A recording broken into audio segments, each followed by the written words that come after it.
Buenas noches a todas, a todos. Gracias por su presencia, su asistencia en esta segunda sesión relativa a la prueba en sistemas normativos indígenas o sistemas normativos de pueblos originarios, ¿no? La idea central del día de ayer y que es la que abarca estas dos sesiones es que el derecho no es un fenómeno universal, ni estandarizado, ni lógico para todos y todas. Depende de elementos culturales. Es una parte, una manifestación cultural. Y ahorita entro a la parte de la cultura, ¿no?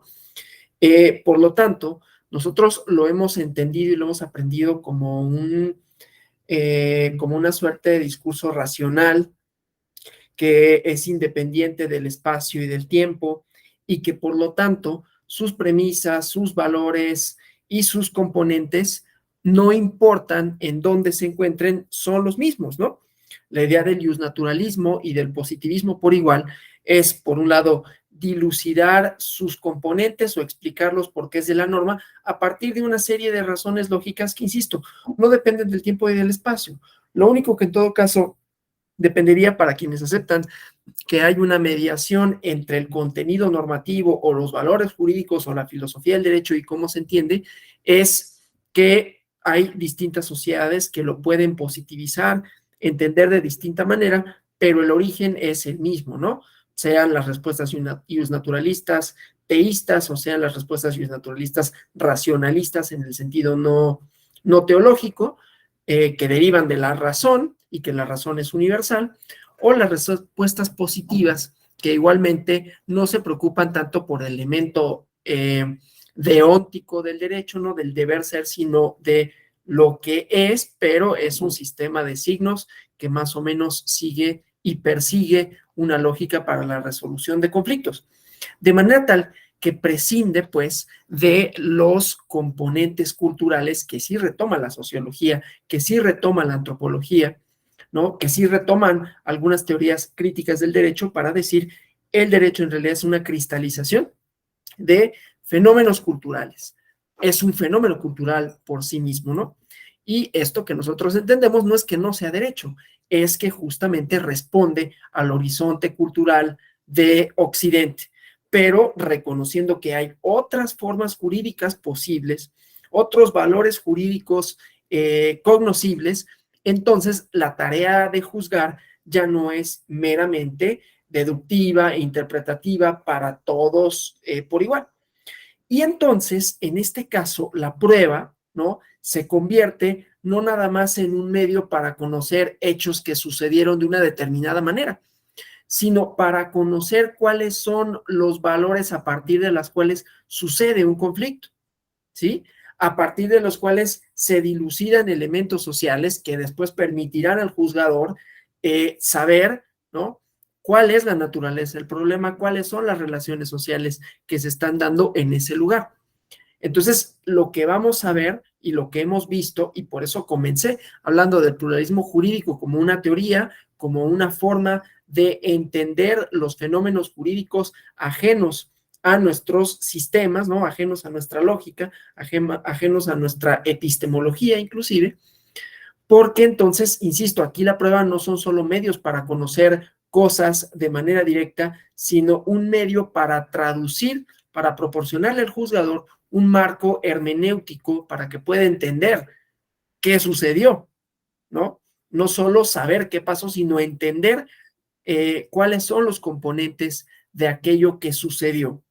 Entonces, primero vamos a definir esta parte, como les había dicho ayer, de la cultura, ¿no? Que la cultura está presente en todo lo que hacemos, en lo que decimos y cómo lo hacemos, cómo vivimos, cómo experimentamos, ¿no? El espacio, el tiempo, cómo lo medimos, cómo son nuestras actividades cotidianas, nuestras relaciones con el entorno y con las y con los demás, ¿no?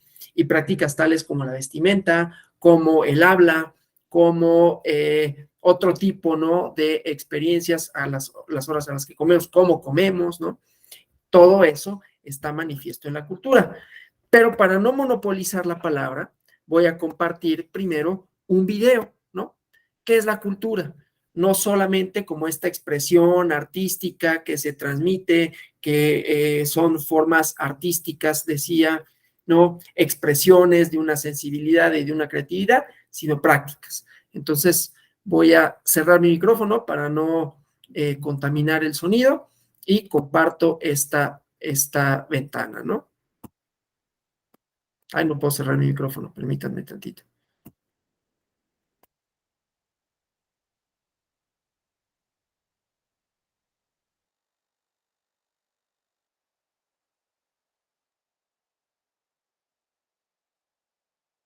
Explore a few solutions. Grammarly ensures your writing can... La cultura es un término polisémico que alude a varios significados. Por un lado, es toda manifestación humana en un contexto social, artístico o industrial. Por otro, es el conjunto de saberes, creencias religiosas, costumbres o estilos artísticos que un grupo humano posee. La ciencia que estudia la cultura es la antropología. Desde su nacimiento a mediados del siglo XIX, se han propuesto decenas de definiciones de cultura. Cada nuevo antropólogo importante ha desarrollado una propia y distinta a las anteriores. Ya para el año 1952, existían alrededor de 160 definiciones de cultura. Sin embargo, de manera general, se puede definir la cultura de las siguientes dos maneras. 1. Todo aquello en la sociedad humana que no es de origen natural, sino que ha sido creado por el ser humano o sometido a algún proceso de transformación. Por ejemplo, mientras la carne de diversos animales que sirve como alimento es de origen natural, las técnicas para cazar a esos animales, las herramientas para desollarlos y cortar su carne, así como el acto de cocinarla antes de consumirla, son producto de las facultades humanas y por tanto son formas de cultura. La capacidad de emitir sonidos a través de sus cuerdas vocales es natural en el ser humano, pero el lenguaje que hablamos y el canto forman parte de la cultura. 2. La totalidad de los conocimientos, costumbres, estilos artísticos, leyes, creencias religiosas, normas morales característicos de una sociedad y preservados de generación en generación a través de la enseñanza. Origen de la cultura. La cultura surgió durante la primera etapa de la prehistoria, en el Paleolítico, hace aproximadamente 2.600.000 años, cuando las primeras comunidades humanas, que eran nómadas, ya eran capaces de modificar la materia prima disponible en el medio ambiente para fabricar las primeras herramientas de piedra. La Revolución Neolítica. Entre los años 6000 y 4000 antes de la Era Común, la humanidad descubrió la agricultura y aprendió a criar ganado, lo cual no solo le permitió establecerse definitivamente en un solo lugar, sino acumular alimentos para el futuro. Estos radicales cambios en la forma de vivir de la especie humana se conocen como Revolución Neolítica y dieron un gran impulso al desarrollo cultural en diferentes áreas. Se inventó la alfarería, se crearon los primeros calendarios con base en la observación astronómica y surgieron numerosos dioses, mitos y rituales relacionados con la siembra y la cosecha. Origen del término cultura. La palabra cultura proviene de la voz latina cultus, que quiere decir cultivo, y se refería solo a los terrenos cultivados. Muchos siglos después, en el Renacimiento, el término adquirió un sentido metafórico y se empezó a aplicar a aquellas personas que habían desarrollado amplios conocimientos en arte, literatura y ciencia, de las cuales se decía que eran cultas o cultivadas. Es el caso de Leonardo da Vinci, Johann von Goethe o Andrés Bello. Este uso culto de la palabra persiste hasta nuestros días, aunque es cada vez menor el número de personas cultas en el sentido renacentista, pues el conocimiento tiende a la especialización. En la actualidad, es poco el tiempo que un individuo dedica al conocimiento fuera del área estricta de su especialidad. Características de la cultura. 1. Establece las bases del orden social. Forman parte de la cultura los diversos mecanismos que han empleado las sociedades humanas para garantizar el orden y, por tanto, la productividad y la supervivencia. Antiguamente, la mitología proporcionaba una explicación del origen del mundo, del papel que juega la sociedad en el mundo, y alineaba a todos los miembros de la sociedad tras una misma creencia y visión del mundo. A este mismo fin están destinadas las normas morales y el derecho, desde el antiguo derecho consuetudinario de los griegos, fenicios y egipcios, pasando por el derecho romano hasta nuestros días. 2. Transforma la naturaleza en beneficio de la humanidad. Una parte importante de esa totalidad que llamamos cultura consiste en la transformación de materias primas naturales, es decir, en la creación de herramientas o tecnologías. Una de las primeras herramientas fueron las piedras laboriosamente lijadas hasta hacerlas lo suficientemente filosas para cortar la carne de los animales cazados. Otra tecnología fundamental para la multiplicación de la especie humana fue el conocimiento de los alimentos, pues un trozo de carne cocido es 80% más nutritivo que el mismo trozo crudo. A la arcilla, disponible en la naturaleza, el humano prehistórico la convirtió en cerámica e inventó el torno para facilitar el proceso. 3. Se manifiesta simbólicamente. Pero la cultura no se limita a fenómenos materiales, sino que también produce bienes simbólicos. Un ejemplo es la pintura, que fue cultivada desde los primeros tiempos de la humanidad, como lo atestiguan los bisontes pintados en las paredes de la cueva de Altamira, en España. También las grandes obras de arquitectura, como Stonehenge, las cuales fueron diseñadas de manera que determinados puntos de la construcción se alinearan con el sol o la luna en ciertos días del año. Otros ejemplos de símbolos culturales son la cruz del cristianismo, las banderas y escudos de las naciones, las obras de arte y literarias, las canciones, la moda, el maquillaje, entre otros. 4. Se transmite de generación en generación. La cultura se preserva mediante la transformación de una generación a otra. En latín, este proceso de transmisión se designa con la voz tradire, que en español evoluciona hasta convertirse en la palabra tradición. 5. Es dinámica. La cultura se enriquece con el paso de los siglos. No permanece idéntica a sí misma, sino que se transforma y evoluciona. Esta evolución se debe a dos causas principales: la creatividad y el talento de sus integrantes, quienes realizan descubrimientos científicos, inventan soluciones tecnológicas o crean nuevos estilos artísticos. El intercambio de ideas, bienes de consumo o tecnología con otras culturas. Elementos de la cultura. Wait! Did you download Grammar? Creencias, especialmente las de tipo religioso, proporcionan una idea clara a los miembros de una cultura sobre el papel de la misma en el mundo, qué les espera después de la muerte y qué valores deben cultivar durante sus vidas. La uniformidad de creencias proporciona estabilidad psicológica a las sociedades y previene la ansiedad existencial, el nihilismo y, en parte, la violencia. Normas.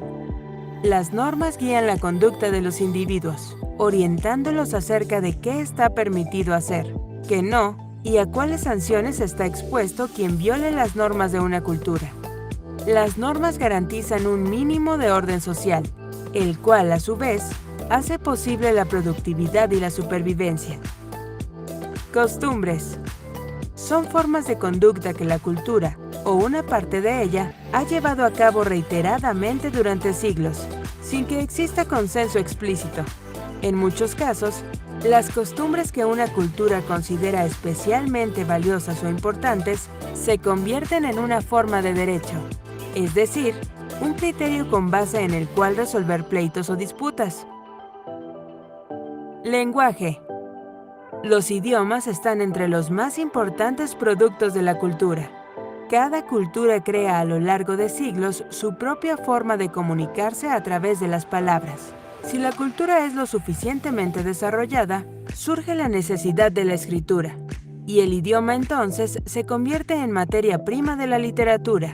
Todas las culturas tienen su idioma, pero no todas dejan constancia de él por escrito. Incluso en la actualidad, Ciertas culturas aborígenes del Amazonas, de Australia o África funcionan sin la comunicación escrita, lo que se conoce como cultura ágrafa. Símbolos. Los símbolos sirven para comunicar de una manera condensada un concepto complejo. La estrella de 5 puntas, por ejemplo, es símbolo del judaísmo, término en el cual se incluye una larga y compleja historia, un pensamiento religioso no menos complejo, un conjunto de costumbres y varias lenguas. Tecnología. Es producto del ingenio, la creatividad y la capacidad investigativa de los miembros de la cultura. Su objetivo principal es solucionar un problema. Durante el Neolítico, por ejemplo, la creación de la tecnología agrícola permitió generar grandes cantidades de alimento y almacenarlo, con lo cual se resolvió el problema del hambre. Tipos de cultura. Culturas orales. Son aquellas que funcionan y se preservan solo por medio de la comunicación oral, sin la escritura. En general, son culturas de limitado desarrollo, pues la escritura se vuelve una necesidad apremiante cuando las sociedades alcanzan cierto tamaño y complejidad, y ya no se pueden confiar solo en la memoria, sino que se requieren registros por escrito. En el mundo actual persisten algunas culturas orales, como las mencionadas más arriba. También suele suceder que, en un determinado sector de la cultura desarrollada, por ejemplo, entre los habitantes de zonas rurales, una parte del patrimonio cultural aún se preserva oralmente. Culturas escriturales. Son todas las culturas que desarrollaron la escritura. En esta categoría se puede incluir tanto a la cultura sumeria antigua como la cultura medieval europea o la actual cultura china. Culturas nómadas. Este tipo de culturas no se asientan en un lugar determinado, sino que se movilizan constantemente. Eran comunes al principio de la prehistoria, pero empezaron a desaparecer progresivamente con la revolución neolítica. En la actualidad, subsisten muy pocas culturas nómadas. Una de ellas es la cultura beduina, que se dedica al pastoreo de ganado y se desplaza por el desierto del Sahara. Culturas sedentarias. Son las culturas que se asientan en un lugar geográfico determinado, como es el caso de la gran mayoría de las culturas actuales. Culturas politeístas. Son culturas cuya religiosidad acepta la creencia de distintos dioses. Ejemplos de este tipo de cultura son los griegos antiguos, los celtas, los vikingos, los yorubas de África, así como decenas de pequeñas tribus aborígenes de Sudamérica. En la actualidad, el hinduismo, practicado en la India, es una religión importante de carácter politeísta. Culturas monoteístas. Estas culturas creen en un solo Dios. Es el caso del judaísmo, el cristianismo y el islam.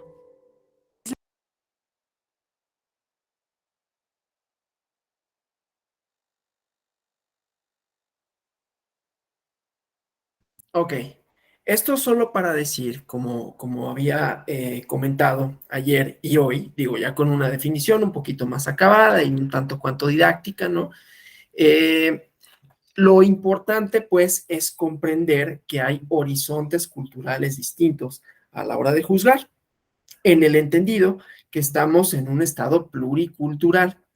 Por lo tanto, la delimitación de los conflictos, su entendimiento, su alcance, sus componentes, no son necesariamente obvios a la o el juzgador, ¿sí? Entonces, hay una construcción, digamos, un espacio de construcción de la verdad legal que necesitamos, pues, elementos, ¿no? Para entenderlos. Y entonces es cuando tiene sentido hablar del peritaje antropológico, ¿no? Para lo que nos ocupa, que es la prueba, ¿no?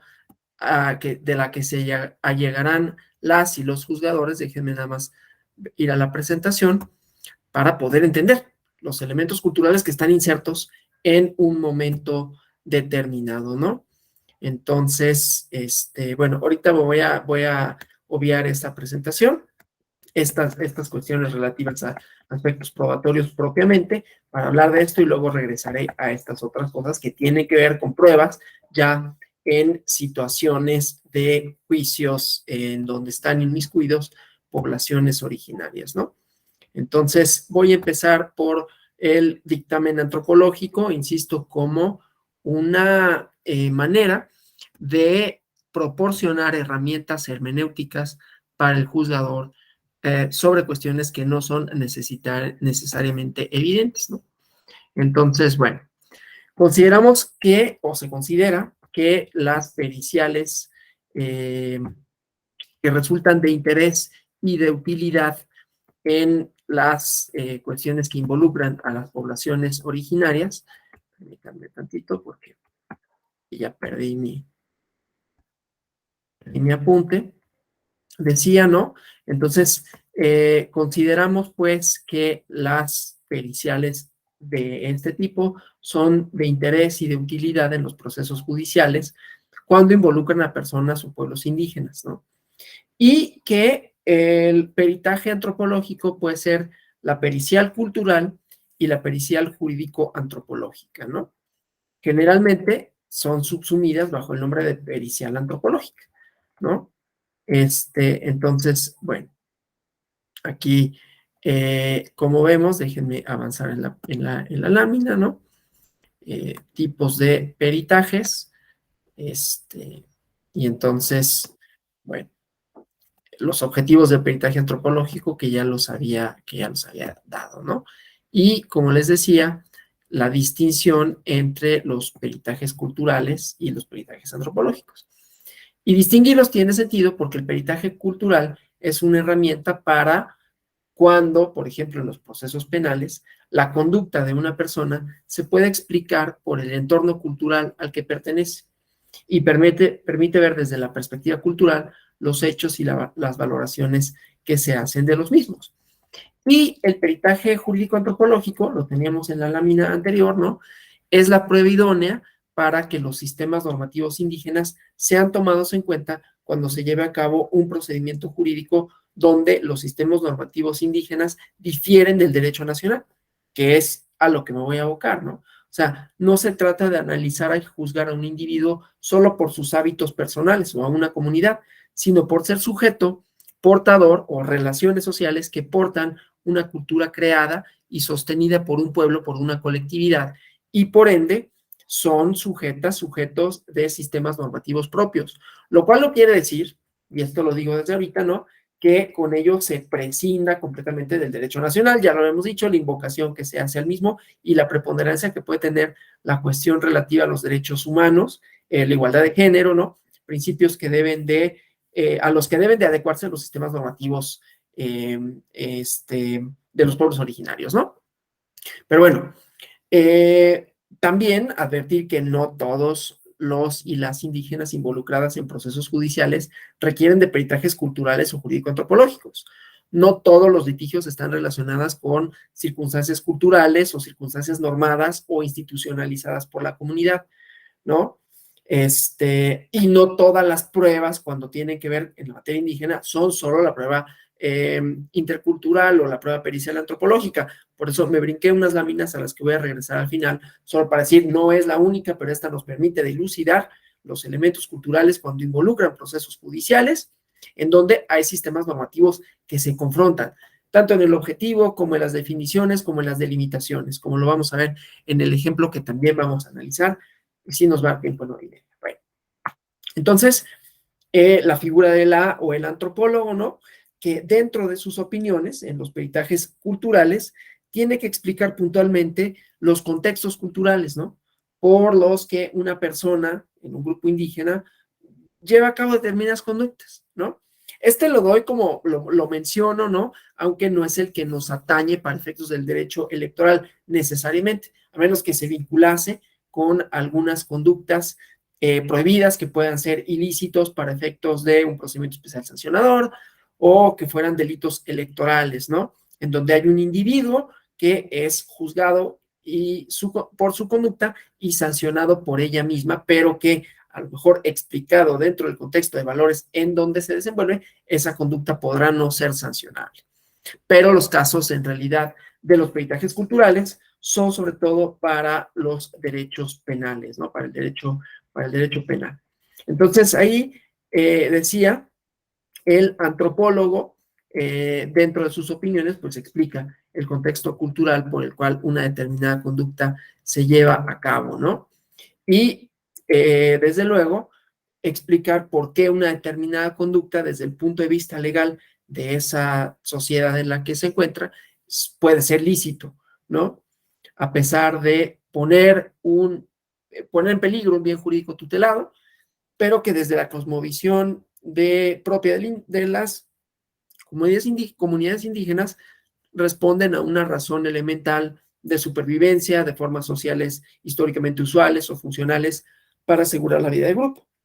En todo caso, el perito no solo tiene que contar con conocimientos del caso judicial, sino con esta capacidad de visión interpretativa, ¿no?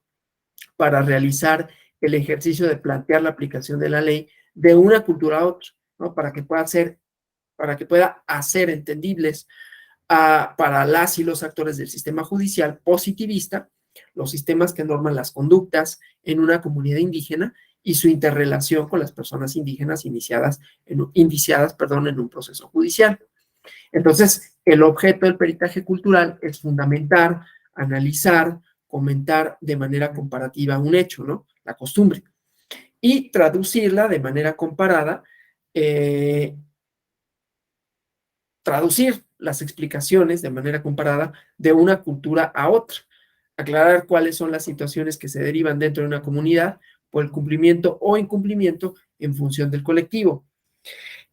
Ahora, hay una tarea, porque siempre está el elemento ético del o el perito, ¿no? Estar consciente de que, aunque su trabajo se elabora a partir de una metodología objetiva y con principios éticos, ¿no?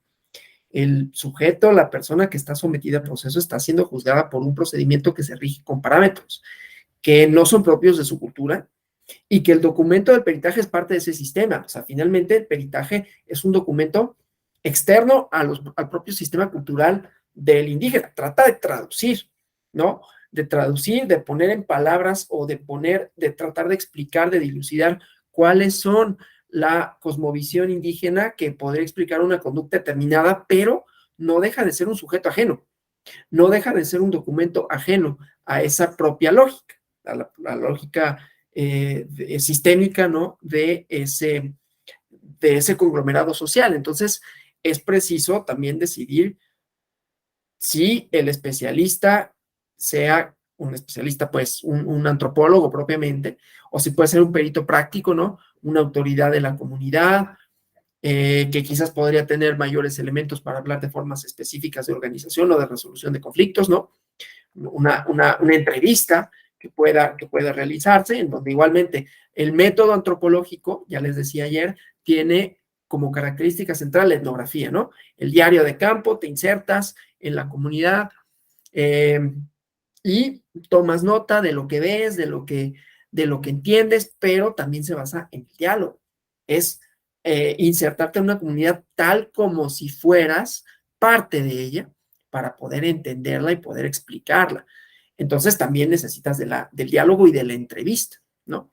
Los antropólogos, la entrevista en profundidad, ¿no? No necesitas hacer muchísimas entrevistas, necesitarás algunas dependiendo de qué es lo que quieras saber. Entonces también cabe esto, ¿no? Que una antropóloga o antropólogo entreviste a personas específicas o que el propio tribunal elabore una batería de preguntas para un perito práctico. Pero bueno, el peritaje cultural, además, como regla, no se puede ni se debe presentar como un conglomerado de datos etnográficos sobre la cultura general, ¿no? Que digan, bueno, este lugar se compone así y es así, las prácticas son tales, ¿no? Tampoco cuestiones de comportamiento personal, ¿no? Ya que no es la cultura como producto social lo que está en tela de juicio, sino que tiene que versar sobre situaciones específicas y las argumentaciones deben ser claras y directas.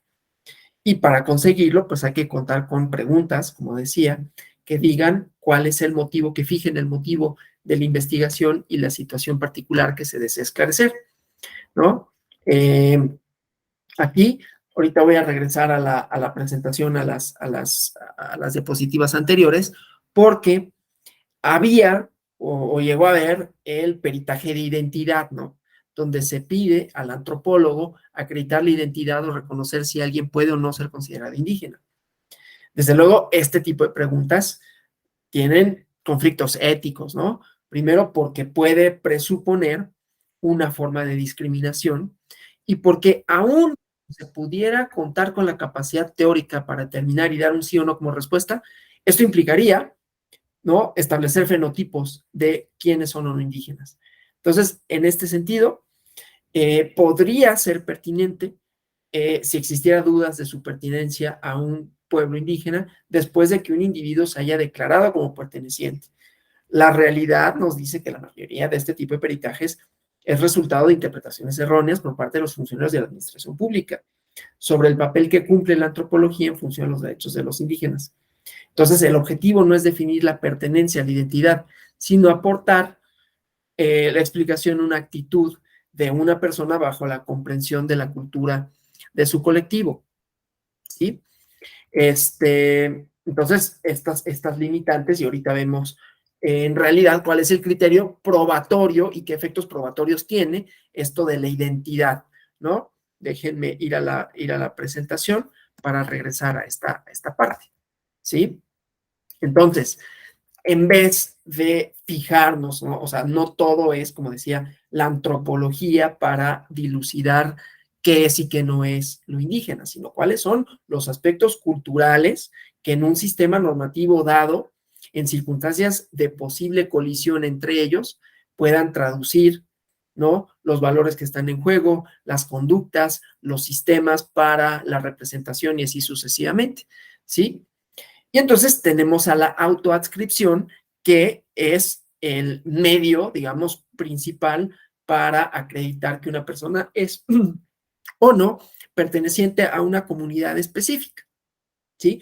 Una declaración de voluntad de personas o comunidades que, teniendo vínculos culturales, históricos, políticos, lingüísticos, se identifican como miembros del pueblo indígena que se reconoce como tal.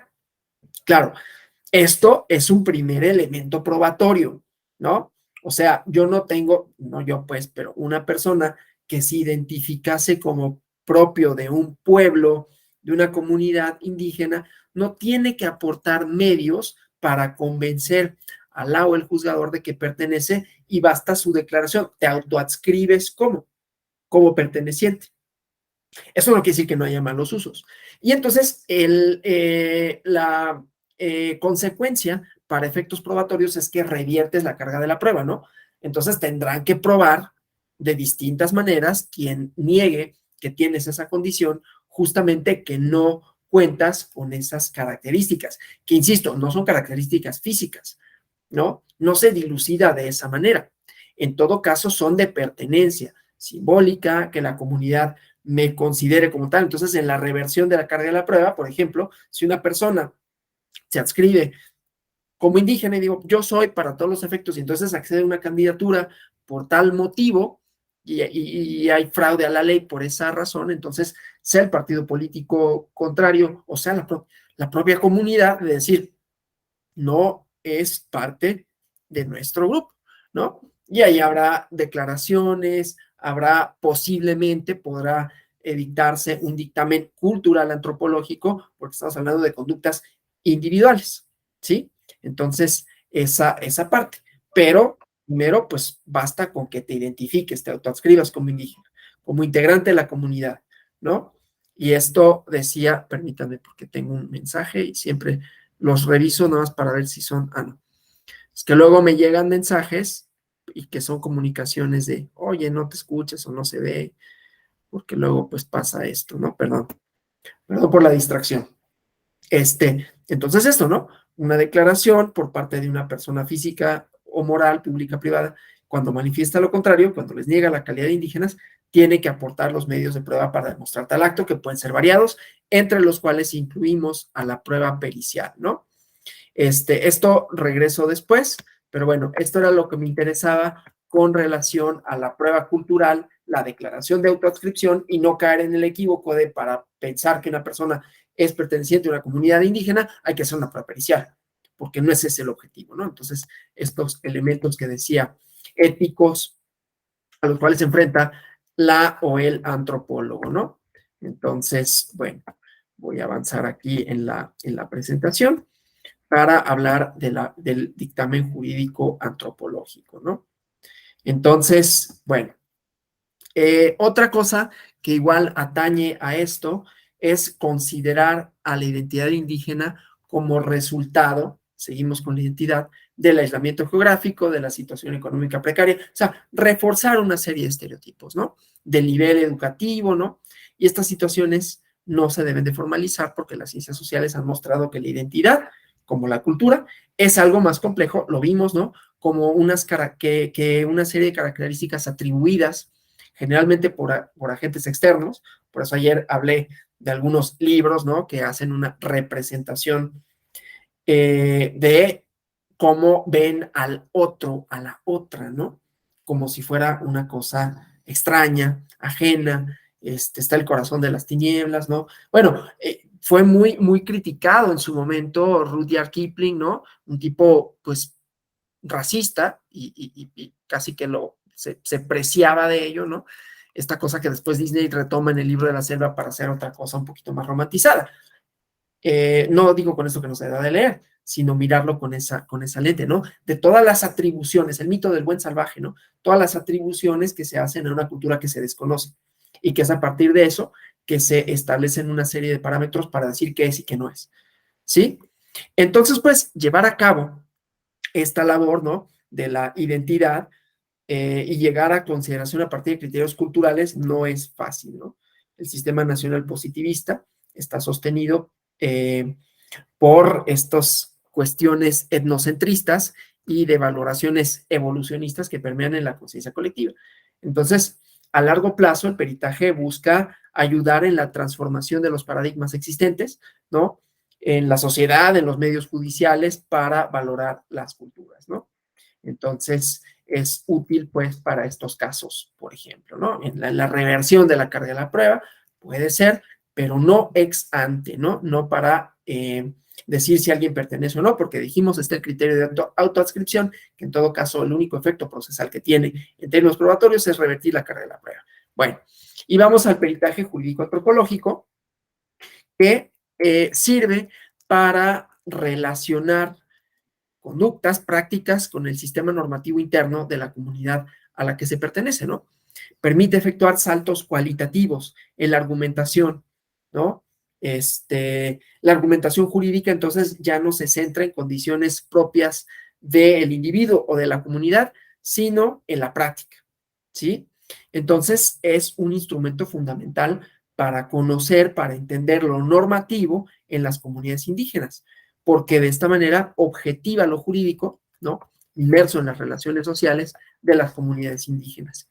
También es un tipo de peritaje que se constituye en un instrumento de traducción, como ya decía, de un lenguaje a otro, de una lógica cultural a otra, en el entendido que ya quedó claro, pero ayer, ¿no? Y hoy con esto de la cultura es una serie de manifestaciones, de prácticas que son distintas y que se manifiesta de distintas maneras, que no es universal en términos de esto mismo, ¿no? Prácticas, creencias, formas, símbolos, etcétera, ¿no? Entonces, traducir de una lógica cultural a otra, del lenguaje del sentido común y oral de una comunidad y de su lógica cultural propia al lenguaje especializado del juez y la lógica jurídica del derecho positivo. Entonces, ¿para qué el peritaje jurídico antropológico, no? En las comunidades indígenas, como en todas las sociedades, lo jurídico y lo normativo, lo vimos un poco en el video, digo, lo decía de manera muy, muy general. Aquí yo podría recomendar, si quieren, libros o un montón también ¿cómo se llama? De videos, ¿no? Que pueden servir, entrevistas con antropólogas, con antropólogos, ¿no? Trabajos del CIESAS, con relación a esto, ¿no? Pero bueno, el chiste es que lo jurídico, lo normativo, corresponde en las comunidades indígenas a un sistema propio de representaciones, de valores, de principios que dan cohesión al grupo social del cual emanan. y le permiten crear instrumentos para regular sus formas internas, su convivencia y organización social, económica, política, cultural, ¿no? Entonces, si en las sociedades con Estado, que ayer habíamos hablado, no solo el Estado es productor de normas, es productor de derecho, lo normativo se desarrolló como un sistema autónomo y autorreferido, nuestro sistema jurídico, donde las reglas se conciben de manera abstracta, se expresan por escrito. En las comunidades indígenas, lo jurídico o lo normativo no se constituyó como un sistema separado o abstracto de las relaciones sociales, económicas, políticas y culturales, sino que está incrustado en ellas, ¿no? Yo creo que también en nuestros sistemas. Lo que pasa es que la idea positivista es otra, pero es otro asunto que después podemos tratar, ¿no? De cómo el derecho, siendo un fenómeno cultural, también está inmerso en las relaciones sociales, las crea, las reproduce, etcétera. Pero bueno, eso lo voy a obviar ahorita porque entonces nos vamos, se va a ir una hora en explicar esto. Entonces vamos nada más a decir eso como asterisco. Yo creo que también en nuestras relaciones sociales está inmerso en lo normativo. El derecho es muy reacio a pensar eso porque el derecho cree, bueno, el derecho no es una cosa. Quienes han hecho la teoría jurídica, académicos y a veces juzgadores igualmente, creen que el derecho es como la matemática, ¿no? La matemática puede explicar cosas de fuera, pero se explica a sí misma en su lógica, en sus resultados, en sus motivos. El derecho no. El derecho es un producto, no un sistema. Pero bueno, ese es otro debate. En fin, en la parte indígena lo tienen bien resuelto, ¿no? Está incrustado en las prácticas. Entonces, esto no tendría que ser interpretado como una ausencia de normas. No son evidentes, ¿no? O no necesariamente son evidentes, ni como formas de arbitrariedad. Solamente que las sociedades indígenas, en su desarrollo, en su formación, expresan lo jurídico de una forma distinta al occidental. Eso es todo, ¿sí? Entonces, al contrario que el derecho positivo, que puede estar consignado en códigos, en leyes, en ordenamientos escritos, lo jurídico de las comunidades indígenas se expresa de manera oral y casuística, ¿no? Lo normativo, entendido como formas propias de cualquier sociedad que se organiza a través de instituciones legítimas, que regula, que resuelve conflictos, se preserva y se desarrolla en las comunidades indígenas en un espacio más o menos amplio, producto de las relaciones asimétricas de poder, de las formas corporativas, ¿no? De integración de las comunidades indígenas al Estado mexicano. Entonces, ya lo decía ayer, el peritaje jurídico antropológico es una herramienta fundamental para entender el carácter jurídico de ciertos discursos y prácticas culturales de las comunidades indígenas, ¿no? En el sistema del derecho positivo, para conocer una norma, para saber qué conducta está permitida, prohibida o es obligatoria, se recurre al Código Penal, a otros ordenamientos escritos que definen tipos penales especiales. En cambio, para conocer lo jurídico de las comunidades indígenas, sus sistemas normativos internos, ¿sí? El dictamen jurídico antropológico es la herramienta necesaria para conocer las normas, las instituciones, los procedimientos, las sanciones. O sea, lo que está prohibido, lo que está permitido y lo que es obligatorio, quién está facultado para exigir la observancia de esas conductas en las comunidades, ¿no? Voy a avanzar en la presentación y ahorita vamos a ver un expediente, ¿no? Para finalizar. Un expediente a partir del cual vamos a entender también la utilidad del dictamen jurídico antropológico. Entonces, si entendemos que un sistema normativo o que el sistema normativo es un conjunto de instituciones, procedimientos y normas, el objetivo del dictamen jurídico antropológico es conocer la licitud o ilicitud de una conducta de acuerdo con el sistema normativo en cuestión, que puede ser diferente del sistema positivo. Y entonces hay que considerar elementos que permitan establecer y comprobar la existencia, la vigencia de un sistema normativo interno en una comunidad. Aquí tenemos este esquema, ¿no? Primero, la existencia de instituciones y autoridades legítimas en el interior de la comunidad. O sea, la existencia de una estructura político-jurídica cuya función sea organizar las relaciones sociales, económicas, políticas y culturales en su esfera de competencia. Estas instituciones son legítimas porque son electas o nombradas por los miembros de la comunidad. Vamos a ver un tema de elección de autoridades, ¿no? Según un proceso propio y conocido por la comunidad, que incluso goza de reconocimiento constitucional y legal, ya vimos, ¿no? Los cambios en los instrumentos jurídicos. Luego, la existencia de varios tipos de procedimientos de carácter público, o sea, que sean conocidos por los miembros de la comunidad, sea oral y flexible, ¿no? Pero que regulan las actividades internas de la comunidad, que resuelvan los conflictos que se presentan en este ámbito, ¿no? Y que sancionen, en todo caso, a los infractores del orden social. Y la existencia de normas, que aunque no tengan una formulación escrita y estricta, tienen cierto grado de generalidad y abstracción, ¿no? Y permite que sean enunciadas, que sean inculcadas ante y entre la comunidad con la perspectiva, estructura jurídico-política y por los grupos familiares, ¿no? Que sean exigibles, que sean aplicables cuando surjan asuntos similares, ¿no? Entonces, bueno, como decía, este esquema pues propone esta confluencia, ¿no? Mostrar que si bien las normas internas de las comunidades indígenas no son explicitadas de la misma manera que el sistema positivo nacional, sí reúnen elementos que definen una normatividad e integran un sistema normativo.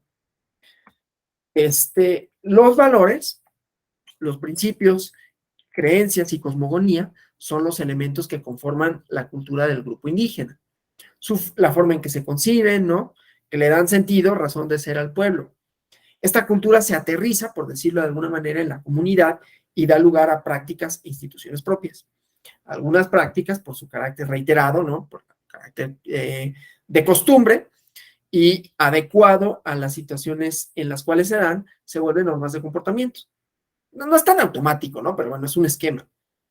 Definen conductas permitidas, obligaciones y conductas prohibidas o prohibiciones, y son las que las autoridades de la comunidad hacen respetar, ¿no? Las normas comunitarias también surgen, desde luego, como con nosotros, a partir de las decisiones de la comunidad frente a situaciones y conflictos nuevos.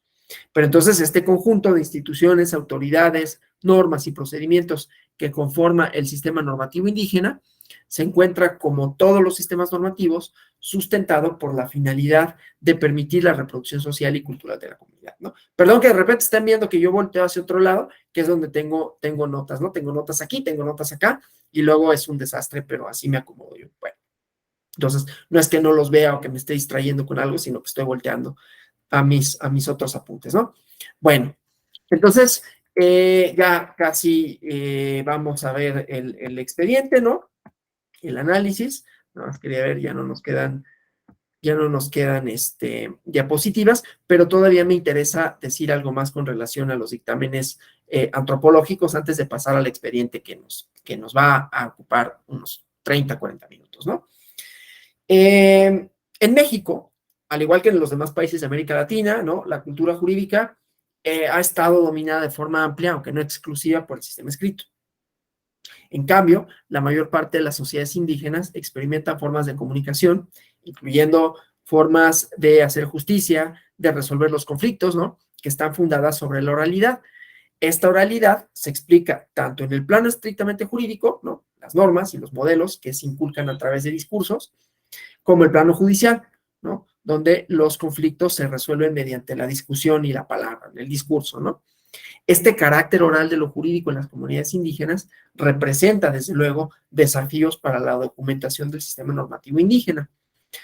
Para acercarnos de manera más completa al fenómeno jurídico, ¿no? Entonces, el antropólogo jurídico tiene que combinar varios métodos.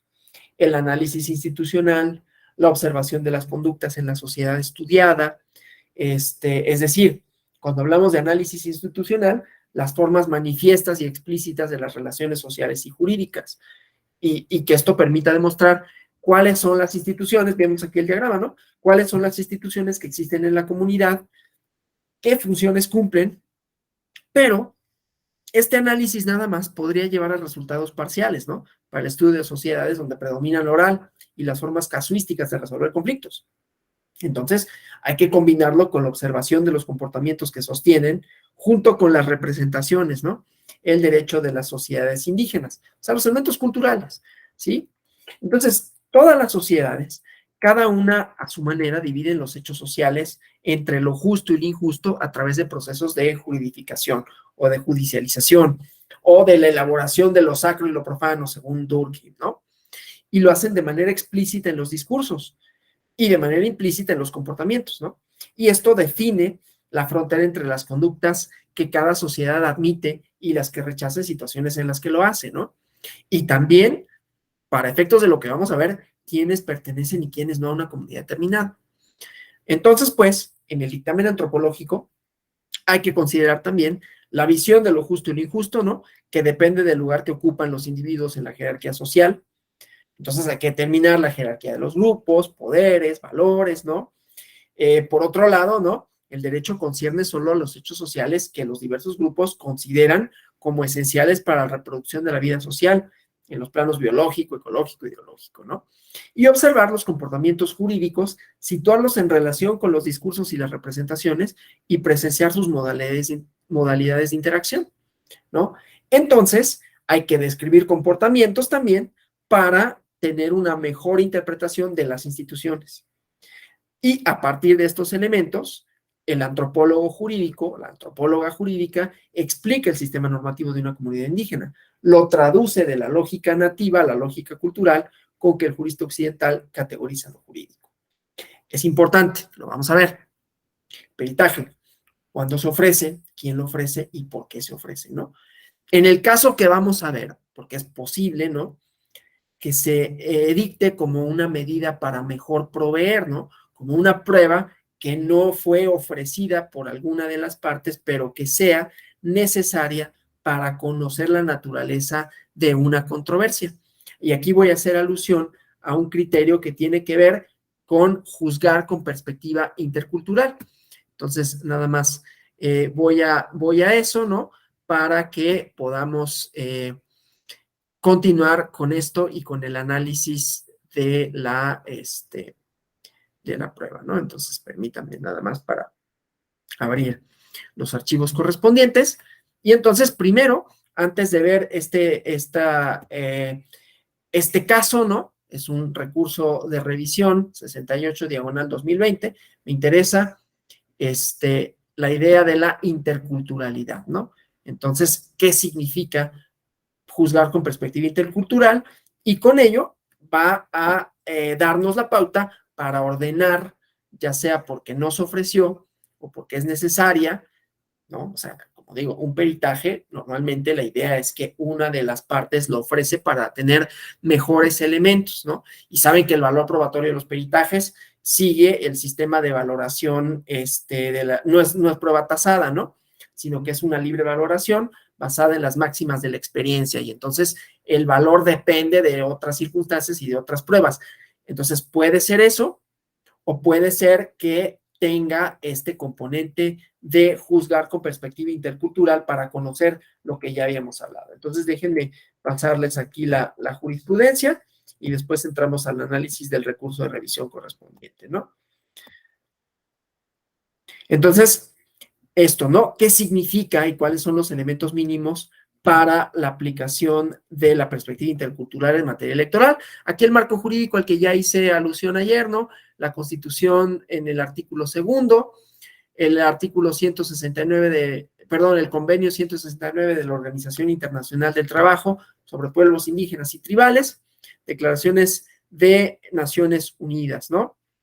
En el caso de estas comunidades, ¿no?, la perspectiva intercultural, en donde tenemos que atender cuál es el contexto de la controversia y garantizar los derechos colectivos de los pueblos y comunidades. Y entonces hay que tener en cuenta información de la comunidad a partir de fuentes adecuadas. Aquí vemos, ¿no?, que permitan conocer cuáles son los valores, ¿no? Y por eso aquí hace referencia, aquí, a los dictámenes etnográficos, antropológicos, opiniones especializadas u otros medios, ¿no? Comparecencias, revisión de bibliografía, visitas a la comunidad, ¿no? Escritos de terceros como el Amigos del Tribunal, ¿no? Identificar, y aquí está el concepto, ¿no?, con base en el pluralismo jurídico, ¿no?, el derecho indígena aplicable, lo que decíamos, ¿no?, lo que vimos en el diagrama, normas, principios, instituciones y las características propias de los pueblos y comunidades que no necesariamente son explícitas, ¿no? Luego, valorar el contexto sociocultural de las comunidades, ¿no?, para definir los límites de la controversia. Luego, y esto lo vamos a ver en el expediente, ver qué tipo de conflicto es entre comunidades, fuera de las comunidades, perdón, intracomunitaria, extracomunitaria o intercomunitaria, ¿no?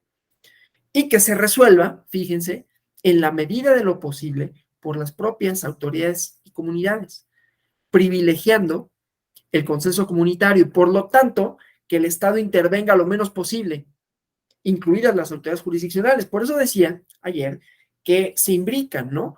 Porque el Estado finalmente reconoce esto y al reconocerlo, pues está poniéndose, para reconocer algo te pones en una jerarquía, ¿no? Solo aquel que reconoce es el que tiene el poder de nombrar y normar, que ya había dicho, ¿no? Por lo tanto, el hecho de tener darle reconocimiento a algo es admitir que uno tiene una posición, no yo pues, pero las autoridades jurisdiccionales, el Estado, una posición en algún sentido superior, pero al mismo tiempo cuando dicen mínima intervención y entonces que ellos mismos resuelvan sus conflictos de conformidad con sus sistemas normativos, siempre y cuando estén adecuados a los tratados internacionales, a la Constitución, ¿no? Hay ejemplos de violencia política con razón de género del año 2013, me parece, en una comunidad de Oaxaca, en donde se eligieron autoridades representativas y ninguna fue mujer, ¿no? Y entonces se anuló esa elección, pues se pusieron las mujeres, pero en lugares en donde no iban a ganar, ¿no? Y adujeron que era una práctica cultural de que las mujeres no participaran en la esfera política, ¿no? Se anuló la elección y tenía que garantizarse principios como la paridad. Pero bueno, entonces al maximizar la lógica del derecho indígena, también estamos transformando nuestro sistema jurídico, porque entonces lo acotamos, ¿no? Bueno, entonces eso con relación a la interculturalidad, y ahora vamos a ver un ejemplo en un expediente que ya les adelanté el número, ¿no? Déjenme nada más abrir el archivo y le comparto por acá, ¿no? Ahí está, ok. Entonces, vamos viéndolo, ¿no? Un poquito, ¿no? Viendo qué fue lo que pasó, como un tribunal primero no toma en cuenta la perspectiva intercultural, la sala superior sí, pero ordena la práctica de un dictamen antropológico. ¿Y cuál es el contenido de ese dictamen antropológico y por qué era necesario en este conflicto específico, ¿no? Entonces, bueno, esto al ser un recurso de revisión, ¿no? Quiere decir que viene de una declaración de validez de los comicios anterior, ¿no? Y de una impugnación anterior, la cadena impugnativa, ¿no? Entonces, una resolución de la Sala Jalapa a un JDC, a un juicio ciudadano, por un recurso de reconsideración promovido por unas personas que declaró válida una elección en un ayuntamiento en Oaxaca, ¿no? Entonces, bueno, aquí los glosarios. Primero, pues se aprueba, ¿no? El método de elección de concejales. Se nombran a los concejales en la asamblea general correspondiente, y son estos, ¿no? Y no participan los habitantes de una agencia municipal, ¿sí? Eso es clave. El Consejo General del Instituto Local declara la validez de esa elección, ¿no? Conste, aquí limitando el universo potencial o el universo no potencial, material de votantes, quienes efectivamente podían votar, ¿sí? Y entonces, una serie de personas controvierten la declaración de validez, ¿no? El tribunal local, no obstante, confirma el acuerdo del Consejo General relativo a la validez de la elección. Y las personas que no obtuvieron la sentencia que buscaban con la impugnación se van a la sala regional Jalapa, ¿no? Que revoca la sentencia local y determina no válida la elección de concejales. A eso recae un recurso de reconsideración, que llega al Tribunal Electoral, a la Sala Superior, del Tribunal Electoral del Poder Judicial de la Federación. Ahora, por un lado, emite medidas cautelares, ¿no? Para proteger a los recurrentes de posibles violencias o cualquier cosa, ¿no? Para salvaguardar su integridad. Pero por otro lado, ordena la emisión de un dictamen antropológico para mejor proveer, ¿no? Que ese es el elemento, puede ser ofrecido dependiendo del proceso que se trate, o puede ser dictado por la propia sala para tener mayores elementos a la hora de juzgar, como veremos aquí con la perspectiva intercultural, ¿sí? Entonces, bueno, las medidas de protección, y bueno, viene el dictamen que se le encarga, desde luego, no es que haya un padrón de peritos, luego sucede en los juicios, en los asuntos civiles, no hay un padrón de peritos registrado, y entonces pues buscas en el padrón de peritos y le llamas al perito, o ya tienes a tus peritos conocidos. A mí me pasaba, ¿no? En el Tribunal de Justicia Fiscal Administrativa, que había los peritos de las partes y luego pues el famoso perito tercero en discordia, ¿no? Y entonces se nominaba uno que ya estaba ahí, y bueno, en este caso, pues se lo elabora un instituto especializado, ¿no? Y que en la región, además, pues les queda relativamente cerca, el CIESAS Pacífico Sur. Bueno, entonces, la competencia, estos no son asuntos procesales que no nos interesan, la justificación de no presencial, los procesos procesales, igualmente que pueden ser interesantes para efectos del recurso de reconsideración, pero que para nosotros no importan mucho, ¿no? Ahora, esto es una cosa más o menos interesante, porque hablan, fíjense, se actualiza en este requisito especial de procedencia, ¿no? La inaplicación de normas consuetudinarias de carácter electoral establecidas por comunidades y pueblos indígenas, ¿no? Entonces, esto no es para el procedencia del recurso, pero solo me refiero a ello porque entonces también vemos que hay ciertos elementos procesales, ¿no? En donde hablan de la inaplicación de normas consuetudinarias electorales, ¿no?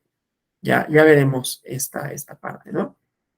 Pero hay una controversia con relación a su sistema jurídico interno, ¿no? Dice, no contempla, que ese es el asunto, no contempla el derecho de los habitantes de la agencia municipal a participar en la elección de autoridades municipales en la cabecera, de manera tal que la limitación del universo de votantes, nosotros tenemos una serie de criterios para delimitar quiénes pueden votar o quiénes no, a pesar de que el voto es universal. Yo no puedo votar en Campeche, ¿no? Es un criterio territorial. Es más, yo no puedo votar en la alcaldía en la que yo no vivo, yo vivo en la Ciudad de México, ¿no? Entonces, tiene sus distritos, tanto federales como locales, y yo solo puedo votar ahí. En este sistema no es eso lo que delimita quiénes pueden votar o no, y eso es lo que es la controversia. Si esa delimitación en ese sistema jurídico interno es debido o indebido. Y dicen los recurrentes, ¿no?, que revocaron la sentencia del tribunal que había declarado válido el acto del tribunal, del Instituto Electoral que declaró válida la elección. La Sala Jalapa no identificó el sistema normativo interno e inaplicó una norma que establece que solo los habitantes de este lugar tienen derecho a participar, ¿no? Entonces, bueno, el planteamiento es esto, ¿no? Los argumentos, vamos a verlos así nada más, estas cosas, ¿no? Revocar la sentencia y se declare válida la elección en donde el universo de votantes será distinto. Fue incorrecta, la conclusión de que los habitantes sí tienen derecho de participar, ¿no? Porque dicen, y esto es importante, vamos a ponerlo en negro y subrayado, la agencia municipal y la cabecera son comunidades distintas, tienen otro sistema de cargos, costumbres y registro de tequios, ¿sí? El sistema normativo interno no contempla el derecho de estos habitantes a participar en la elección. Esa es la controversia, ¿sí? Y dice son fundados, ¿sí? Y por lo tanto se debe de revocar esa sentencia. Primero, porque no juzgaron con perspectiva intercultural. Entonces no identificaron la controversia y por lo tanto arribaron a una conclusión incorrecta. Esta es la cosa probatoria de entender el sistema y que necesitamos de un dictamen especializado que traduzca la cosmovisión de unos y de otros, ¿sí? Entonces, esto quiere decir que cada comunidad, bueno, derivado de esto, ¿no?, de este juzgamiento, la controversia se da entre dos comunidades autónomas y es un conflicto intercomunitario. Esto que expresaba la jurisprudencia con relación a dilucidar, a determinar si se trata de intercomunitario, intracomunitario o extracomunitario, ¿no? Lo siguiente es que, el sistema normativo interno no permite la participación de la agencia municipal en la elección de concejales. Y entonces procede a revocar la sentencia y confirmar la sentencia del tribunal local. Esto es muy común, ¿no? Los tribunales locales, pues conocen bastante mejor los elementos culturales que los tribunales federales, ¿no? Esto nada más lo digo así como una acotación. Bueno, entonces, ¿cómo identificamos el marco normativo aplicable al caso? ¿Sí? Entonces, primero, la idea de la perspectiva intercultural, estos elementos que ya habíamos dicho, ¿no? Que se relacionan con los derechos de los pueblos, las comunidades, ¿no? El contexto sociocultural de las comunidades indígenas, para definir cuál es la controversia. Y entonces, comprender el derecho indígena, la deconstrucción de puntos de vista previamente concebidos, ¿no? O sea, quitarnos nuestros marcos de referencia occidentales y occidentalizados y universalizantes para poder analizar un conflicto de otra naturaleza, con otro sistema de valores y otra lógica de manera distinta, ¿no? Esto para no imponer, por eso las referencias, de que sí, como la imposición históricamente hablando, ¿no? De categorías, de definiciones, de límites, inclusive geográficos, pues ha llevado hasta a actos de violencia, ¿no? Hablé de la guerra del Congo, perdón, la matanza en Ruanda, del Congo belga, ¿no? Todo lo que sucedió, muchos de los conflictos en África tienen que ver con la imposición de fronteras que no corresponden con la cosmovisión de esos lugares, ¿no? Entonces, hay que reconocer a la otredad y la existencia de cosmovisiones que conviven además en el ámbito nacional, la idea de culturas distintas, ¿sí? Entonces, hay que identificar el derecho indígena aplicable, normas, principios, instituciones y características propias, ¿no? Entonces, y esto que decía, ¿no? Su ausencia puede llevar a vulneración de otros derechos en lugar del conflicto, ¿no? Para identificar las controversias, ¿sí? Ver si es intercomunitario, extracomunitario o intracomunitario, extracomunitario, intercomunitario, ¿no? Entonces, primero, esta idea de la universalidad del voto, que tiene su base legal, su configuración, pero ya decíamos, no es absoluto, está delimitado. Y esto no es necesario que siga con los ejemplos de decir, pues yo no puedo votar en, no sé, en Querétaro, ¿no? No en Sonora, voto en la Ciudad de México, ¿sí? Pero además, con base en el pluralismo jurídico, que es la base de todo esto, ¿no? Cuando se trata de pueblos y comunidades indígenas, son las propias normas de sus sistemas normativos las que delimitan este universo de votantes, ¿sí? Entonces, bueno, las comunidades delimitan a sus electores por criterios distintos, ¿no? Que revelan la pertenencia a una comunidad. Pero esto no es obvio, ¿no? No es obvio y entonces necesitamos de otros medios probatorios, ¿sí? Entonces, no es nada más un vínculo territorial o filial. Crean sus propias reglas que les permiten considerarse como miembros de una comunidad. Entonces, como vemos aquí, ¿no? Las normas que regulan quién puede votar y ejercer el derecho al voto pasivo en el interior se ligan con la idea de quiénes pertenecen a la comunidad indígena, quiénes tienen esa identidad, ¿no? Y así sucesivamente. Entonces, la universalidad del derecho fundamental del voto tiene como ámbito de protección y validez al interior de la comunidad si está vinculado con otros criterios de pertenencia.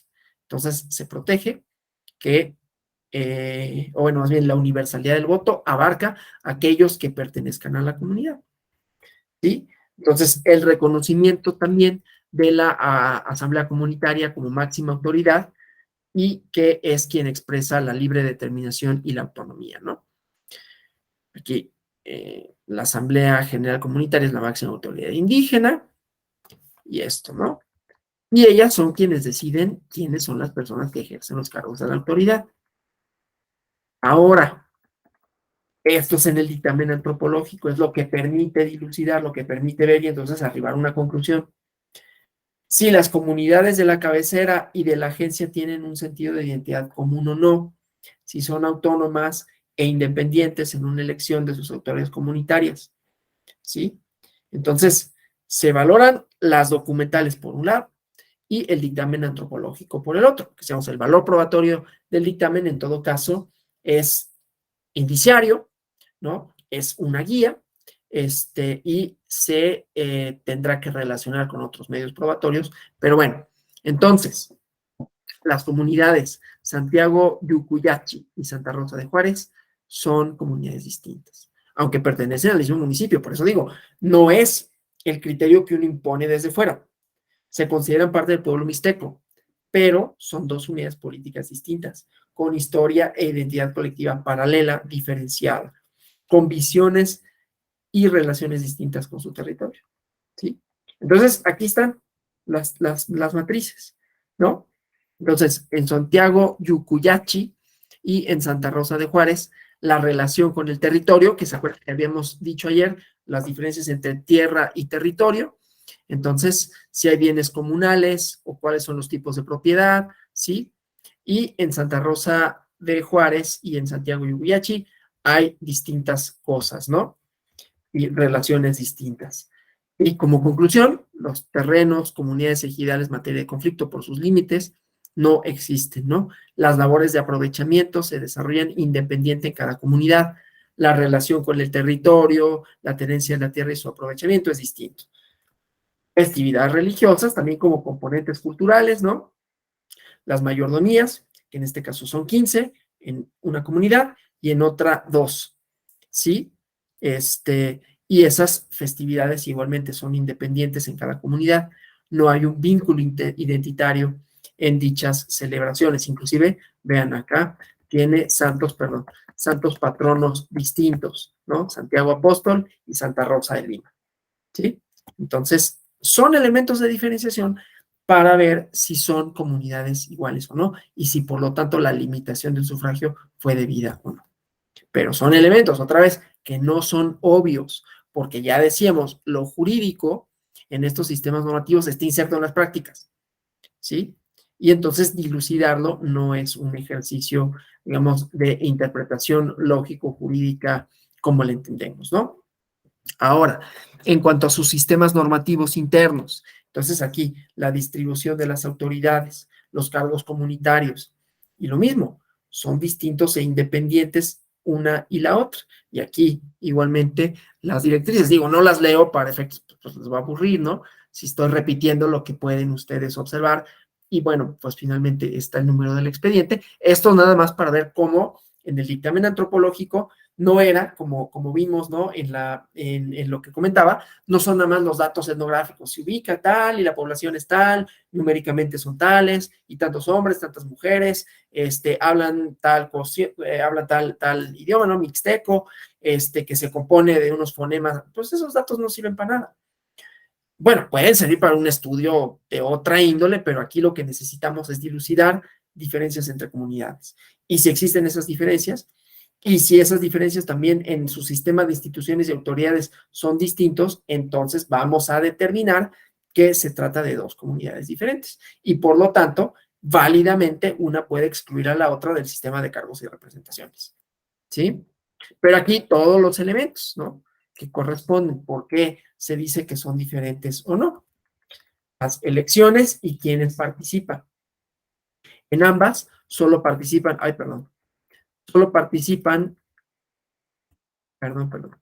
los habitantes de la comunidad de cada una de ellas, ¿no?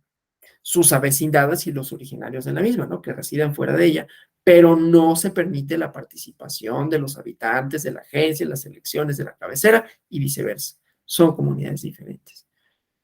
Igualmente,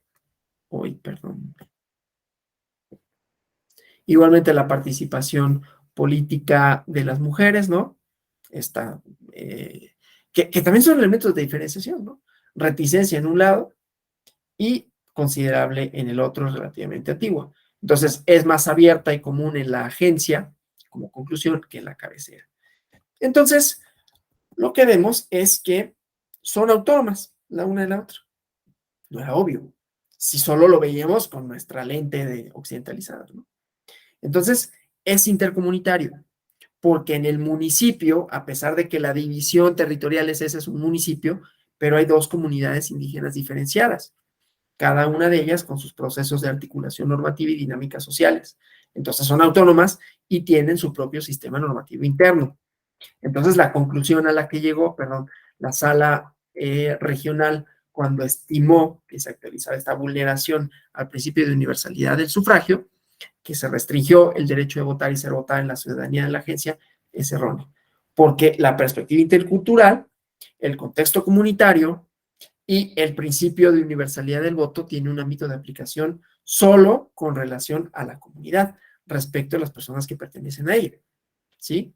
Como son autónomas una de la otra, en ejercicio de estos derechos de autonomía y autodeterminación, pues distinguen quiénes pueden y quiénes no pueden participar. Y con ello, quiénes pertenecen y quiénes no, o viceversa, ¿no? Determinan quiénes pertenecen y quiénes no, y con ello quiénes participan, ¿sí? Entonces, tenían razón los recurrentes, ¿no? Que dicen, no se vulnera el principio de universalidad del sufragio, porque la perspectiva intercultural permite ver que se trata una comunidad y otra, que una es autónoma y autodeterminada, y que el derecho de sus habitantes se cumple al interior de esa propia comunidad, ¿no? Entonces no está justificado anular la elección, ¿sí? Y dice, bueno, esta acotación es importante, ¿no? No pasa desapercibido que reconoce la agencia como autoridad, como comunidad autónoma, que tiene todos los derechos correspondientes para que sea tratada con los mismos derechos que la cabecera. En caso de que no se generen acuerdos, la agencia tiene a salvo los derechos derivados de su autonomía y autodeterminación. Esto de dotarles de la mínima intervención del Estado, como decíamos, ¿no? Entonces, aquí con algunos otros temas relativos, ¿no? La competencia para conocer controversias relacionadas con la autonomía, para la libre determinación, para el Estado de Oaxaca, corresponde a la Sala de Justicia Indígena del Tribunal Superior, ¿sí? Entonces, bueno, esto también, ¿no? Ahora, en cuanto a que el sistema normativo interno no permite la participación de la agencia concejal, que ya vimos, pues es una deriva, ¿no? También es igual, ¿no? No hubo un cambio, por lo tanto, en el sistema normativo interno que antes hubiera permitido la participación y luego no, ¿no? La sala regional decía, hay un derecho previamente adquirido por los habitantes de la agencia municipal, porque en una asamblea comunitaria se acordó que la elección de concejales municipales podrían participar todas las personas originarias del municipio. Dice, no obstante, perdón, ¿no? Contrario a lo que concluye, no se desprende que se hubiera determinado cambiar el sistema normativo interno para la participación de la agencia municipal, ¿no? Tuvo lugar la agencia, aquí hay otra serie de documentales, ¿no? Ya vimos cómo la cuestión de la prueba antropológica permitió dilucidar la diferenciación entre una comunidad y otra, y otro argumento era, bueno, pero se permitió que todas las personas del municipio votaran, y aquí están llegando a una conclusión contraria, ¿no? Porque no cambiaron este sistema normativo interno, ¿sí? En esta asamblea comunitaria solo se trataron asuntos relativos a la elección de concejales, ¿sí?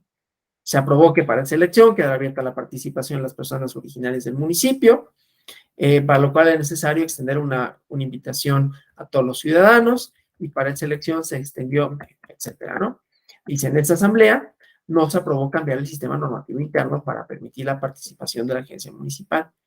No hay constancias, o sea, aquí también estamos viendo cómo se vincula con otras pruebas, ¿no? De la participación de la agencia municipal. O sea, no participaron en esto. Además de que los terceros interesados también manifestaron lo mismo, ¿no? Entonces, no existe un cambio en el sistema normativo y se trata de dos comunidades distintas, ¿no? Y aquí, bueno, todos los efectos, la revocación y la resolución, ¿no? Hay un voto particular, votos en contra, ¿no? Esos no me voy a meter en esos, porque los efectos de la sentencia fueron estos, y lo que me interesaba era la perspectiva intercultural, cómo se valora la prueba pericial y qué elementos tiene, ¿sí? Entonces, dejo de compartir aquí, y ya nada más un punto más, ¿no? Que tiene que ver con en conflictos, o sea, aquí era dilucidar cuando se trata de conflictos propios de la normativa de género. Aquí tengo un comentario que no lo había visto. El derecho es una expresión social. ¿El peritaje antropológico es lo mismo que el estudio antropológico? No. El estudio antropológico puede tener distintas finalidades, ¿no? Un estudio antropológico, una etnografía, puede suponer estudiar prácticas, manifestaciones culturales generales, desde luego parte de una pregunta de investigación o de una serie de objetivos de investigación, pero tiene objetivos amplios para explicar prácticas, para explicar órdenes, pueden ser normativos, órdenes sociales, formas de, no lo tengo aquí, pero es que tendría que ir por un libro, que ayer les había comentado, ¿no? Que es un estudio antropológico. Sí, voy a eso. Es que me preguntan justamente si el dictamen antropológico es diferente a la pericial antropológica. Entonces, un estudio antropológico tiene unas características de describir ampliamente las prácticas de una sociedad, ¿no? Puede ser una en específico, una fiesta religiosa y diga los porqués y los cómo, etcétera, ¿no? El dictamen antropológico o el peritaje antropológico es con la finalidad de conocer el sistema normativo indígena que no está explicitado y que entonces cuáles son las prácticas a partir de las cuales hay valores, están las normas y el sistema de cargos y de autoridades. El dictamen antropológico se rinde con motivo de la pericial antropológica, ¿no? Es decir, el juzgador solicita una pericial en materia antropológica y entonces el documento que rinde el perito antropológico es un dictamen, ¿no? En donde dice, estas son mis conclusiones, esto es lo que yo observé, ¿sí? No sé si con ello respondo a la pregunta, compañero.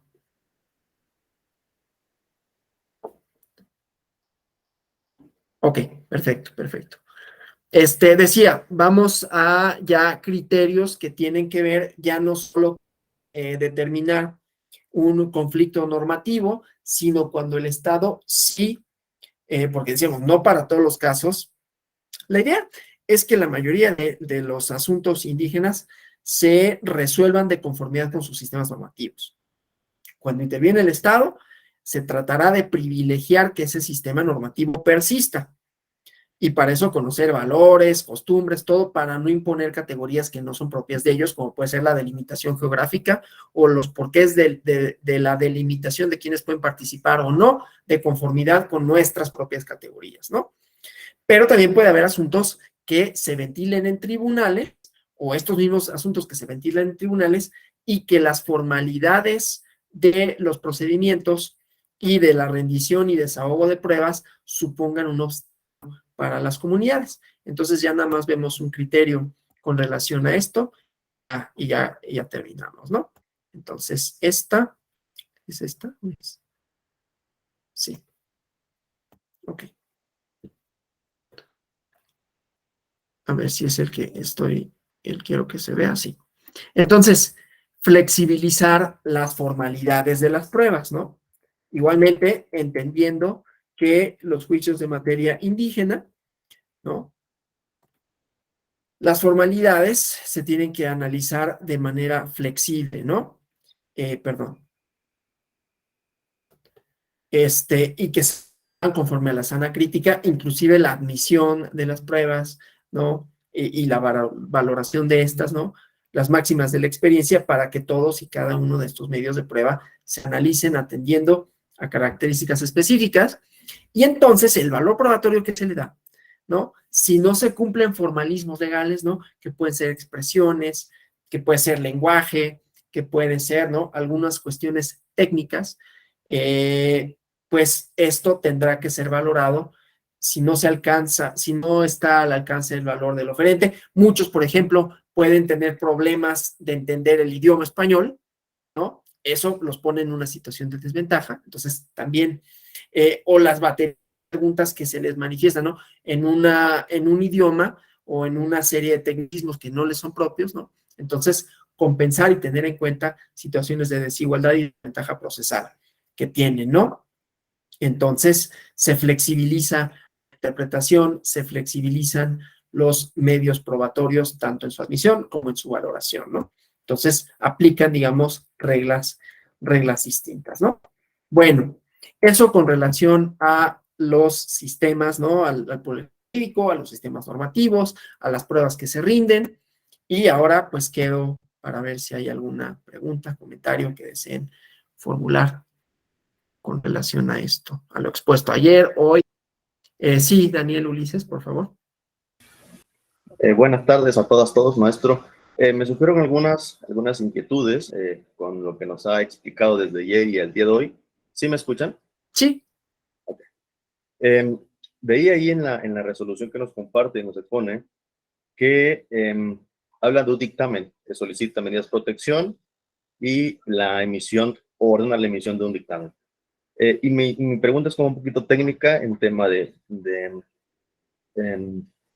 procesal, porque hemos hablado de la prueba pericial antropológica, pero el tribunal en este caso no la llama como tal una prueba. No sé si porque él mismo solicita como un elemento para poder llegar a la verdad de los hechos, y no se tiene esta categoría de prueba porque no es ofrecida por las partes. Es como la primera duda respecto a eso que señala y que nos expone. Y en otro sentido, cuando hablamos del estudio antropológico, me ponía en el supuesto de justamente de previo o acciones preparatorias respecto a una consulta para cambio de modelo, de elección. Es decir, este dictamen que ejecuta la autoridad administrativa electoral y que se hace llegar de un dictamen, contratan a una institución académica respecto de la expertise sobre investigar, ¿no? Como usted nos comenta,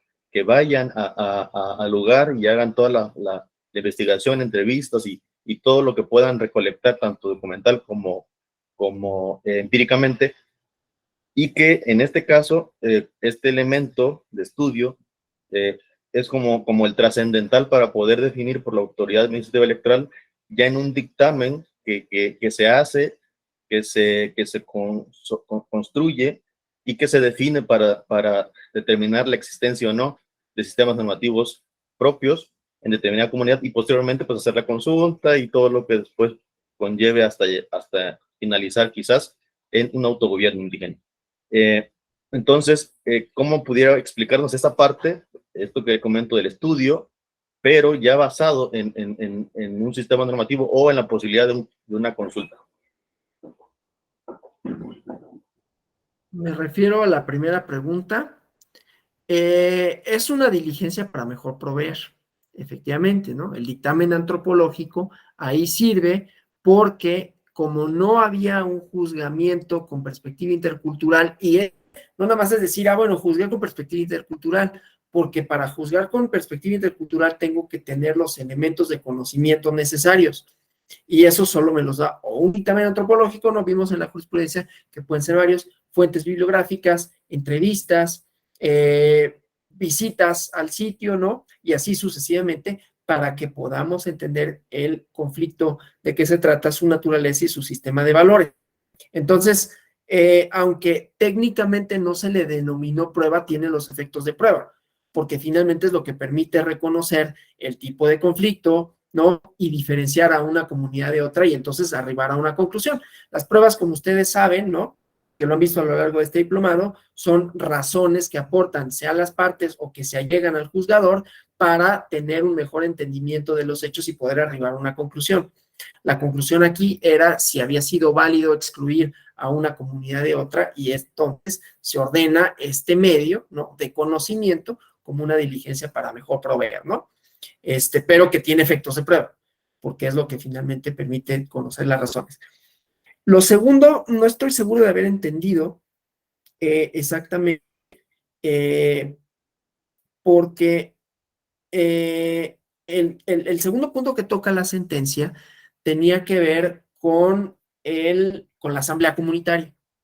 Esa asamblea comunitaria consta en algunos documentos, y lo que decían algunos, los demandantes, ¿no? No los recurrentes, sino los demandantes en la sentencia ante el tribunal local y ante la regional Jalapa, era que se había modificado el sistema normativo interno, cosa que no constaba en el documento, porque además han participado estas personas de esta comunidad que habían sido excluidos, ¿no? Y entonces, esto se refuerza, ¿no?, no solo por la existencia de ese documento, también con la pericial, en donde aduce que se trata de dos comunidades distintas, y entonces tiene esos efectos, ¿no? En este caso no estamos hablando de una consulta propiamente, ¿no? Es una asamblea en la que se determinan y se eligen, o sí, métodos para la elección de concejales. Entonces no es que mediante una consulta se haya cambiado, ¿no? Pero no sé si con eso respondo más o menos, ¿no? Como los alcances, los efectos y lo que constaba en ese documento para saber si se había cambiado o no el sistema normativo. Y teníamos otra mano levantada, creo, que ahorita perdimos. Pero bueno, no sé si haya retirado la pregunta o tuvo que abandonar la sesión. No sé si hay alguien más que desee formular algún comentario, pregunta, ¿no? Igualmente, con relación a esto. Sí, Juliana. Hola, Jugamos. buenas noches. Bueno, pues yo estaba viendo nada más igual que la pericial como tal, pues en jurisprudencia del tribunal tiene como valor de técnica.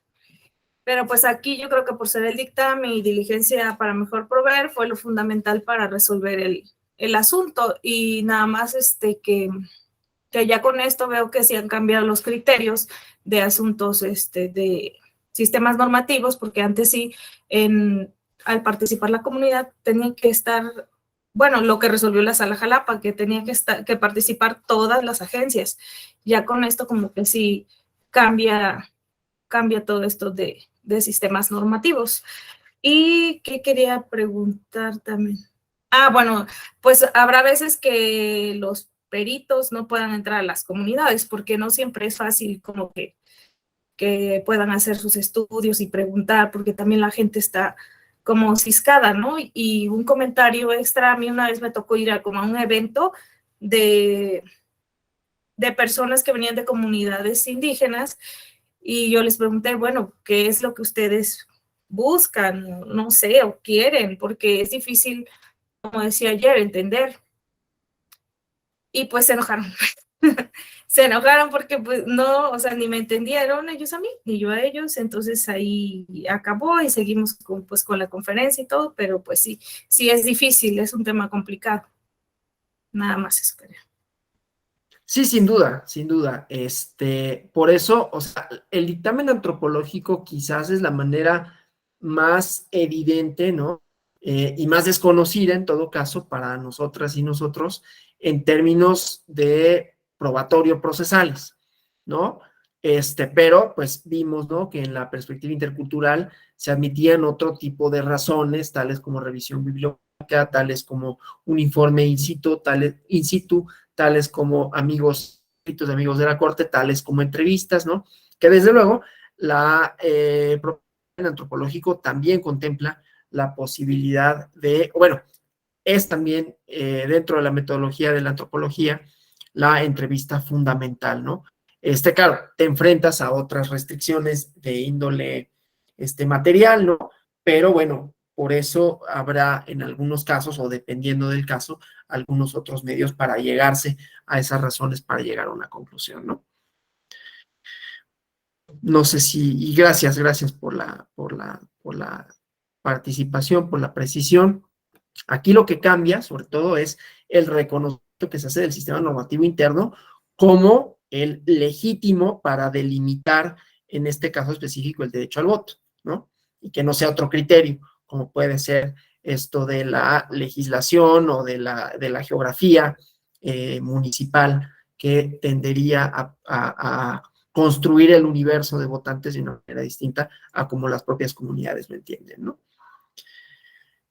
Bueno, si no hubiera más preguntas o comentarios, yo les agradezco por su participación, por su presencia, su asistencia, deseando, ¿no?, que este módulo haya sido no solo de su interés, que haya dado algo en su conocimiento de este diplomado y que desde luego haya resultado, cuando vieron el diplomado que había un módulo relativo a prueba de sistemas normativos internos, pues que haya respondido a sus expectativas. Buenas noches y hasta la próxima. Muchas gracias. A ustedes.